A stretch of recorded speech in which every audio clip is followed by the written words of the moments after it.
Okay, so like I have been saying lately in the comments section, I've been kind of shaking things around a little. Today, for example, I'm taking a look at the all-new Lenovo Tab P11 Pro. Let's jump into it. So it looks like Lenovo is entering the Pro tablet game here with this P11, and if we do believe the hype, this guy might be a good contender, especially given the $500 price tag where it's at, but we'll get to see. At least that's the hope. The hope is that it's going to be a good contender. So what we're going to do here is we're going to do a very quick unboxing. We're going to set it up and do some hands-on testing. So in the box here, you have at the top the P11 Pro tablet itself. Let's set that aside for now. Then in this sub box here, there's the micro SD card slot removal tool, the manual or quick start guide, whatever you want to call it. Then of course we do get a USB type C to USB type A cable here for data transfer and charging purposes. This here is the charging brick with a large number 20 written on there. I'm assuming to specify that this is in fact a 20-watt charger. That's pretty much everything out of the box. Now this is, of course, as I mentioned, the P11 Pro.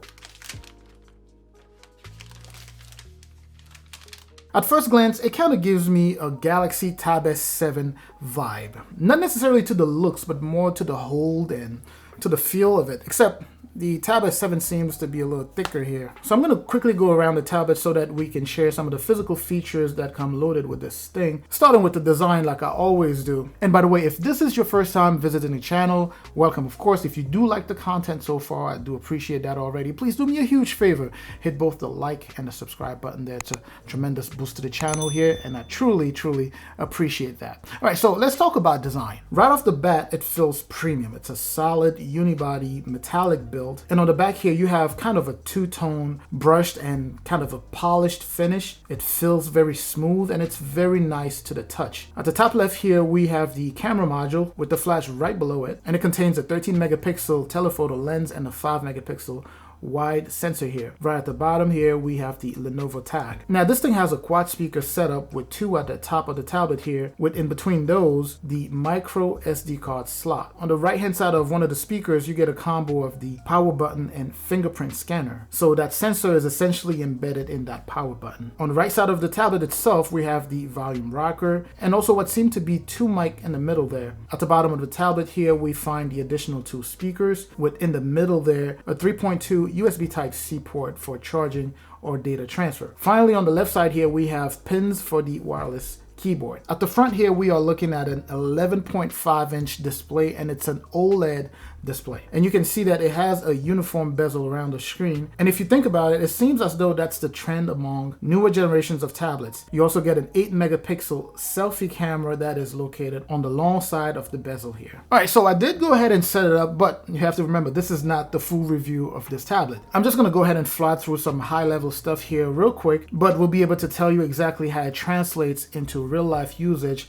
after I use it for at least a few days. Now, I did make a mistake when buying this thing. I went for the base version, which runs roughly $500. So as a quick note here, I'm going to say don't do like me. If you are in the market for this tablet and you're getting ready to buy it, make sure to pay the additional $50 so that you can get the version that comes with 6 gigs of RAM. All right, so this is running the Snapdragon 730G and it is loaded with Android 10. And again, I'm not really a big fan of that 4 gigs of RAM. I should have just paid the $50 and go for the 6 gigs. I'm still thinking about returning this and just picking up the 6 gigs. Either way, I'm going to see how RAM management goes with this thing, see how they're able to manage 4 gigs of RAM. But again, 4 gigs of RAM is 4 gigs of RAM. So far playing with it, it definitely feels snappy. It's pretty smooth at the same time for multitasking. And that was during that basic testing that I was doing for the past hour or so. It has a base internal storage of 128 gigs, which is expandable at up to, if I'm not mistaken,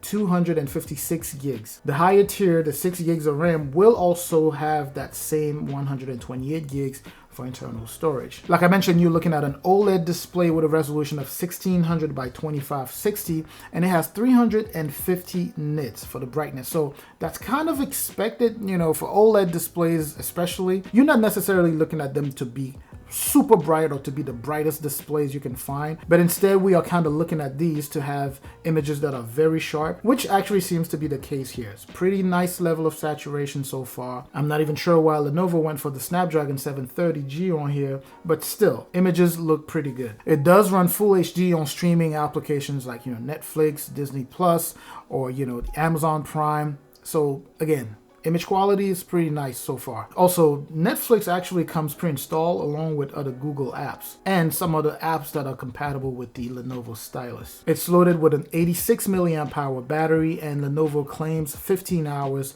of video playback. Now, with that being said, I will get to test it out and really see how it translates into real life based off of my usage, which is probably going to be different from your usage. The fingerprint sensor is pretty fast so far, and I kind of expected that, right? So you may know that already. I generally prefer when the fingerprint sensor is actually a physical one, right? Because they are generally faster at unlocking the tablet or the device, and also a lot more secure. You do also get, you know, the option to use a PIN or face unlock, which is okay, I guess. Face unlock has never been great. Every time I try to kind of compare that to, you know, Face ID of Apple, so nothing compares to that, by the way. But anyway, so you have those options. It also does support a stylus. I personally didn't pick up one, but I'm thinking I'm just going to go ahead and pick up a random one. I actually thought there was a specific one that came with this, but couldn't find it. So I guess I'm just going to have to pick up like any of the other Lenovo styluses that would be compatible with this. And obviously, because it's set to be a productivity tablet, it's supposed to have kind of a native pen, you know, that is specific to the tablet.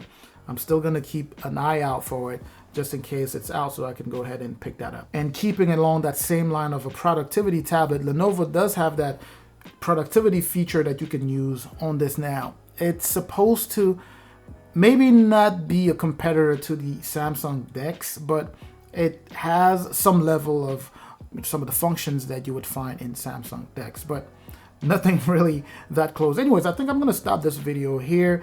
And as I mentioned, this was more of just a quick unboxing, first impressions, and, you know, just hands-on this tablet here. I will do kind of a full review or comprehensive review that I'm going to drop hopefully next week, so keep an eye out for that. I hope you enjoyed this video. Hopefully it was informative to you.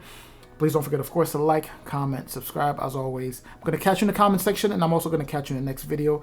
And up until then, stay safe out there.